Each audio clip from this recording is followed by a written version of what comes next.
ನಾಳೆ ಮುಂಬೈನಲ್ಲಿ ಭಾರತ ಮತ್ತು ಇಂಗ್ಲೆಂಡ್ ತಂಡಗಳ ನಡುವೆ ಟಿ20 ವರ್ಲ್ಡ್ ಕಪ್ನ ಸೆಮಿಫೈನಲ್ ಪಂದ್ಯ ನಡೆಯಲಿದೆ. ಇನ್ನು ಇಂಗ್ಲೆಂಡ್ ಎದುರು ನಡೆದಿರುವ ಸೆಮಿಫೈನಲ್ ಪಂದ್ಯದಲ್ಲಿ ಟೀಮ್ ಇಂಡಿಯಾದ ಪ್ಲೇಯಿಂಗ್ ಇಲೆವೆನ್ನಲ್ಲಿ ಎರಡು ದೊಡ್ಡ ಬದಲಾವಣೆಯಾಗಲಿದೆ. ಹಾಗಾದರೆ ಇಂಗ್ಲೆಂಡ್ ಎದುರು ನಡೆದಿರುವ ಸೆಮಿಫೈನಲ್ ಪಂದ್ಯದಲ್ಲಿ ಟೀಮ್ ಇಂಡಿಯಾದ ಪ್ಲೇಯಿಂಗ್ ಇಲೆವೆನ್ನಲ್ಲಿ ಆಗಲಿರುವ ಎರಡು ದೊಡ್ಡ ಬದಲಾವಣೆ ಏನು ಎಂಬುದರ ಡೀಟೇಲ್ಸ್ ಅನ್ನ ಈ ವಿಡಿಯೋದಲ್ಲಿ ನಾವು ನಿಮ್ಮ ಜೊತೆ ಶೇರ್ ಮಾಡಲಿದ್ದೇವೆ. ಈ ಸುದ್ದಿಯ ಡೀಟೇಲ್ಸ್ ಅನ್ನ ಕೊಡುವುದಕ್ಕಿಂತ ಮುಂಚೆ ನೀವು ಟೀಮ್ ಇಂಡಿಯಾದ ಅಭಿಮಾನಿಗಳಾಗಿದ್ದಲ್ಲಿ ಈ ವಿಡಿಯೋಕ್ಕೊಂದು ಲೈಕ್ ಮಾಡಿ. ಹಾಗೆಯೇ ಟೀಮ್ ಇಂಡಿಯಾ ಇಂಗ್ಲೆಂಡ್ ಎದುರಿನ ಸೆಮಿಫೈನಲ್ ಪಂದ್ಯದಲ್ಲಿ ಗೆಲುವನ್ನು ಕಾಣುವುದರ ಮೂಲಕ ಟಿ20 ವರ್ಲ್ಡ್ ಕಪ್ನ ಫೈನಲ್ಗೆ ಎಂಟ್ರಿ ಕೊಡುತ್ತದೆ ಅಂತ ನಿಮಗೆ ಅನಿಸುತ್ತದೆಯೋ ಅಥವಾ ಇಲ್ಲವೇ ಎಂಬ ನಿಮ್ಮ ಅನಿಸಿಕೆಯನ್ನು ತಪ್ಪದೇ ಕಮೆಂಟ್ ಬಾಕ್ಸ್ ಅಲ್ಲಿ ತಿಳಿಸಿ. ನಾಳೆ ಮುಂಬೈನಲ್ಲಿ ಭಾರತ ಮತ್ತು ಇಂಗ್ಲೆಂಡ್ ತಂಡಗಳ ನಡುವೆ ಟಿ20 ವರ್ಲ್ಡ್ ಕಪ್ನ ಎರಡನೇ ಸೆಮಿಫೈನಲ್ ಪಂದ್ಯ ನಡೆಯಲಿದೆ. ಇನ್ನು ಇಂಗ್ಲೆಂಡ್ ಎದುರು ನಡೆದಿರುವ ಸೆಮಿಫೈನಲ್ ಪಂದ್ಯದಲ್ಲಿ ಟೀಮ್ ಇಂಡಿಯಾ ತನ್ನ ಪ್ಲೇಯಿಂಗ್ ಇಲೆವೆನ್ನಲ್ಲಿ ಎರಡು ದೊಡ್ಡ ಬದಲಾವಣೆಯನ್ನು ಮಾಡಿಕೊಳ್ಳುವ ನಿರೀಕ್ಷೆ ಇದೆ.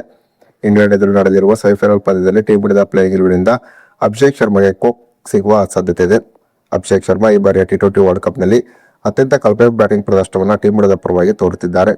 ಟಿ20 ವರ್ಲ್ಡ್ ಕಪ್ಗಿಂತ ಮುಂಚೆ ನಡೆದಂತಹ ಬೈಲ್ಯಾಟರಲ್ ಸೀರೀಸ್ಗಳಲ್ಲಿ ಅಭಿಷೇಕ್ ಶರ್ಮಾ ಒಂದು ಭರ್ಜರಿಯಾದ ಬ್ಯಾಟಿಂಗ್ ಪ್ರದರ್ಶನವನ್ನು ತೋರುವುದರ ಮೂಲಕ ಮಿಂಚಿದ್ದರು. ಈ ಕಾರಣದಿಂದಾಗಿ ಅಭಿಷೇಕ್ ಶರ್ಮಾ ಮೇಲೆ ದೊಡ್ಡ ನಿರೀಕ್ಷೆಯನ್ನು ಟೀಮ್ ಇಂಡಿಯಾದ ಅಭಿಮಾನಿಗಳು ಇಟ್ಟಿದ್ದರು. ಆದರೆ ಅಭಿಷೇಕ್ ಶರ್ಮಾ ನಿಜವೂ ಕೂಡ ಒಂದು ಕಳಪೆ ಬ್ಯಾಟಿಂಗ್ ಪ್ರದರ್ಶನವನ್ನು ಈ ಬಾರಿಯ ಟಿ20 ವರ್ಲ್ಡ್ ಕಪ್ ನಲ್ಲಿ ತೋರುತ್ತಿದ್ದಾರೆ.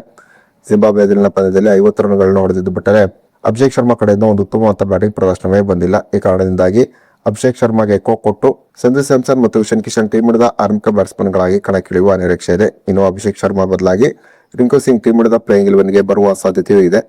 ಇನ್ನು ಈ ಬಾರಿಯ ಟಿ20 ವರ್ಲ್ಡ್ ಕಪ್ ನಲ್ಲಿ ವರುಣ್ ಚಕ್ರವರ್ತಿ ಕೂಡ ನಿರೀಕ್ಷೆಗೆ ತಕ್ಕಾಗಿ ಒಂದು ಉತ್ತಮವಾದ ಬೌಲಿಂಗ್ ಪ್ರದರ್ಶನ ತೋರಲು ವಿಫಲರಾಗುತ್ತಿದ್ದಾರೆ. ಈ ಕಾರಣದಿಂದಾಗಿ ವರುಣ್ ಚಕ್ರವರ್ತಿ ಬದಲಾಗಿ ಕುಲ್ದೀಪ್ ಯಾದವ್ ಅಥವಾ ವಾಷಿಂಗ್ಟನ್ ಸುಂದರ್ ಟೀಮ್ ಇಂಡಿಯಾದ ಪ್ಲೇಯಿಂಗ್ ಇಲೆವೆನ್ಗೆ ಬರುವ ಸಾಧ್ಯತೆ ಇದೆ.